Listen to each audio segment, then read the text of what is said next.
Vous hésitez entre acheter votre résidence principale ou investir d'abord dans l'immobilier.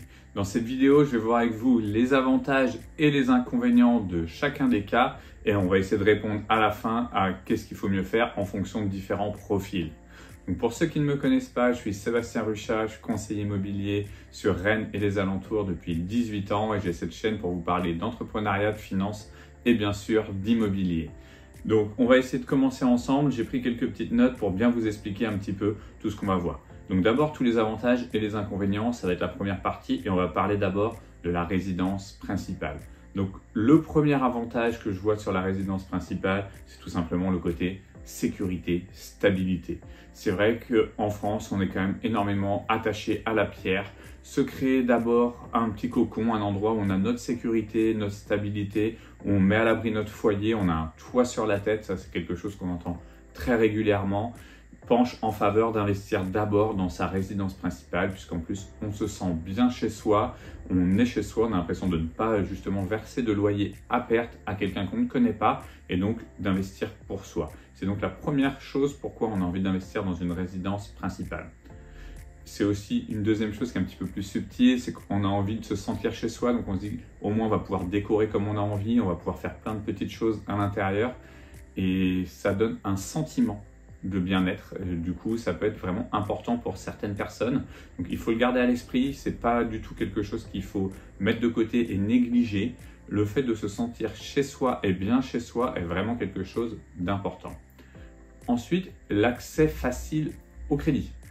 Quand on achète sa résidence principale, c'est beaucoup plus facile d'avoir un crédit en général. Vous n'avez pas de crédit sur le dos, vous vous lancez pour la première fois, vous allez voir votre banquier en couple ou seul, et voilà, j'ai envie d'acheter ma résidence principale, je paye aujourd'hui 800 € de loyer, je vais acheter une résidence principale qui va me coûter à peu près la même chose, est-ce que vous voulez bien me financer? C'est vrai que là, vous allez avoir des portes qui vont être un petit peu plus facilement ouvertes. Ça va poser beaucoup moins de problèmes à un banquier classique pour vous payer, pour vous autoriser plutôt à avoir votre crédit. Donc ça va être quand même une très bonne chose. Et ça va vous permettre d'utiliser le levier du crédit pour faire votre premier investissement, puisque même si c'est une résidence principale, c'est quand même un investissement.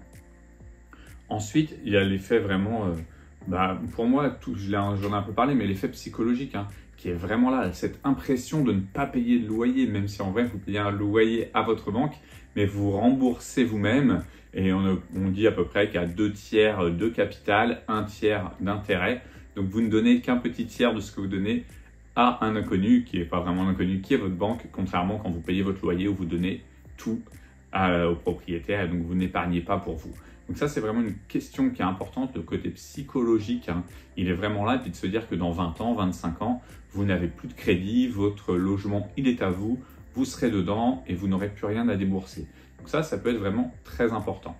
Maintenant, je n'ai jamais dit qu'il fallait ne pas acheter de résidence principale, mais on va parler un petit peu aussi quand même d'un inconvénient, parce que là, je vous ai donné les avantages de la résidence principale, mais les inconvénients de l'acheter en premier. Le gros inconvénient, surtout, c'est bien sûr l'endettement limité pour votre capacité d'emprunt pour faire des investissements derrière.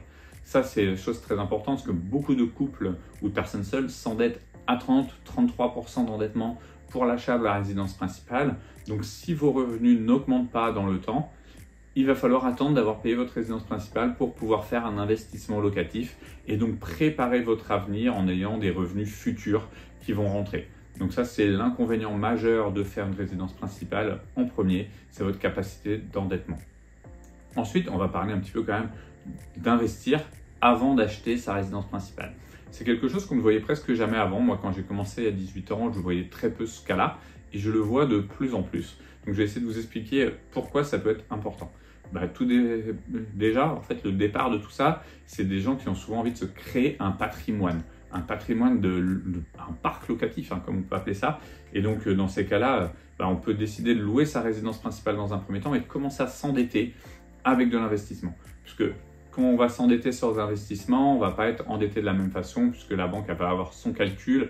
Mais en gros, vous allez prendre le crédit, il va prendre que 70% du loyer, vous allez l'intégrer, donc vous allez avoir plus de capacité à emprunter de différents biens et donc vous allez pouvoir développer votre patrimoine immobilier plus rapidement. Et du coup, vous allez peut-être même pouvoir, selon les opérations, peut-être avoir du cash flow, puisque c'est un peu le deuxième avantage de l'investissement immobilier, c'est que selon ce que vous allez chercher comme rendement, parce qu'on peut avoir de l'investissement en bon père de famille, acheter un studio en premier qui s'autofinance presque, qui vous coûte une centaine d'euros par mois, pourquoi pas. Et donc la banque va être assez contente, vous allez pouvoir peut-être en acheter 2 ou 3 et continuer à être locataire de votre résidence principale. Mais si vous optimisez vraiment votre parc locatif, peut-être que vous allez avoir des biens en colocation, que vous allez avoir de la courte durée, ou bien que vous avez fait des bonnes affaires tout simplement en choisissant bien dans différentes villes de France des logements, et vous allez avoir ce qu'on appelle un cash flow, c'est-à-dire de l'argent qui rentre tous les mois en plus du crédit. Donc là, vous générez des gains supplémentaires en plus de votre salaire. Donc ça va être du revenu dit passif, entre guillemets, ce qui n'est pas totalement vrai, parce qu'il faut quand même gérer l'immobilier, mais du revenu supplémentaire qui vous permettra peut-être d'acheter votre résidence principale plus tard et peut-être une meilleure résidence principale. En plus, troisième avantage, on peut faire de l'optimisation fiscale. Voilà, il existe différents systèmes et vous avez les plus connus qui ont été la loi Pinel et avant qui était la loi Sellier. Vous avez mais aussi encore la loi Malraux, le de Normandie plutôt, excusez-moi, qui est pour de l'investissement un petit peu plus compliqué, où on va avoir de la défiscalisation en plus, ce qui va permettre de payer moins d'impôts et du coup d'avoir un peu plus d'argent pour continuer à investir. Donc ça, c'est les gros avantages du locatif, c'est vraiment la création du patrimoine, le fait de pouvoir peut-être générer des revenus supplémentaires et pourquoi pas d'optimiser sa fiscalité. Maintenant, l'inconvénient, ça doit nécessiter une excellente gestion, une excellente recherche de vos biens, de savoir exactement où vous allez, d'avoir un plan d'attaque pour bien faire tout ça, pour ne pas se tromper et du coup de ne pas pouvoir acheter sa résidence principale après et même pire, de vous créer de l'endettement insurmontable pour vous parce que c'est des mauvais investissements et des mauvais payeurs et autres. Donc il faut quand même avoir à l'idée que d'investir avant, il y a aussi cette problématique qui peut se mettre en place, c'est que si vous avez fait un mauvais investissement, peut-être que ça peut ruiner votre capacité d'emprunt pour derrière votre résidence principale. Donc c'est important à l'avoir en tête puisque ça va quand même être un petit peu des points positifs et négatifs. Donc si je reprends un petit peu les options, je vais vous redire. Donc on va reprendre la résidence principale, les principaux avantages, on était sur la sécurité, l'accès au crédit, l'effet psychologique et en inconvénient, on a plutôt l'impossibilité ou en tout cas de retarder énormément sa création de patrimoine. À l'inverse, investir d'abord, on se crée un meilleur patrimoine, on peut avoir des revenus complémentaires, on peut optimiser sa fiscalité, mais attention, on peut se créer un gros problème pour un achat de résidence principale. Donc je vais vous prendre plusieurs cas par rapport à votre situation pour voir qu'est-ce qui peut peut-être être intéressant pour vous. C'est vrai que si vous avez une famille, que vous souhaitez de la stabilité et que votre but n'est pas forcément d'avoir un gros patrimoine immobilier, peut-être que d'acheter votre résidence principale en premier est une bonne chose à faire. Essayez peut-être de ne pas vous endetter à 33% d'endettement pour pouvoir vous laisser de la marge, pour pouvoir aller derrière sur un autre investissement. C'est aussi adapté à ceux qui veulent de la stabilité et qui ont des revenus qui vont être croissants au fur et à mesure de leur carrière. Des professions libérales qui se lancent et qui au départ achètent sa résidence principale mais qui savent qu'ils vont faire 20-30% de revenus supplémentaires dans les 5 ans qui viennent. Donc là, ils vont pouvoir investir à ce moment-là, ça peut être intéressant. Ça peut être intéressant pour les gens qui peuvent faire un crédit de courte durée, 10 à 15 ans. Du coup, on sait que dans 15 ans, on va pouvoir se lancer dans la création de patrimoine. Ça, c'est vraiment des situations où c'est important. Après, si vous avez plutôt un objectif financier, donc là, si vous souhaitez maximiser votre capital, avoir un maximum de revenus complémentaires pour votre retraite, un maximum de revenus peut-être tout de suite, lancez-vous dans l'investissement. Laissez tomber votre résidence principale, restez locataire de celle-ci dans un premier temps et faites votre parc. Alors c'est vrai aussi pour les jeunes, des fois vous avez 21, 22 ans, vous avez votre premier CDI, peut-être qu'il faut mieux investir dans un studio et rester locataire d'un type 2, parce que les écarts de prix à l'achat et le loyer sont très importants. Et donc vous allez commencer à vous créer un petit patrimoine et puis en plus vous n'êtes peut-être pas établi dans la vie, vous n'êtes pas encore en couple, vous n'avez pas de famille. Donc peut-être qu'aujourd'hui vous êtes à Rennes, demain vous serez à Bordeaux ou à Singapour. Et avoir de l'investissement locatif, ça peut être pratique de pouvoir avoir ça et de pouvoir être libre entre guillemets et d'avoir choisi quelque chose vraiment pour de la rentabilité et non un bien où vous vous sentez bien pour vivre. Ensuite, surtout, un petit conseil, évaluez bien votre capacité d'emprunt. Ça, c'est très important parce que ça va vous permettre de mettre plusieurs scénarios en place, que ce soit votre scénario lié à l'investissement ou le scénario lié à résidence principale plus peut-être investissement. Donc ça, c'est important. Allez voir un courtier, allez voir votre banquier ou allez voir un gestionnaire de patrimoine qui va pouvoir vous expliquer un petit peu toutes ces différentes méthodes pour vous. Et attention à votre flexibilité, votre tolérance au risque. Ça, c'est très important. On n'est pas tous tolérants de la même façon. Le risque dans l'investissement locatif, il existe. C'est pas l'investissement le plus risqué. Il y a des choses beaucoup plus risquées lorsqu'on investit, la crypto-monnaie par exemple. Mais ça reste un risque. Il faut l'avoir en tête. Donc, il faut savoir le mesurer, savoir ce qu'on appelle l'aversion au risque.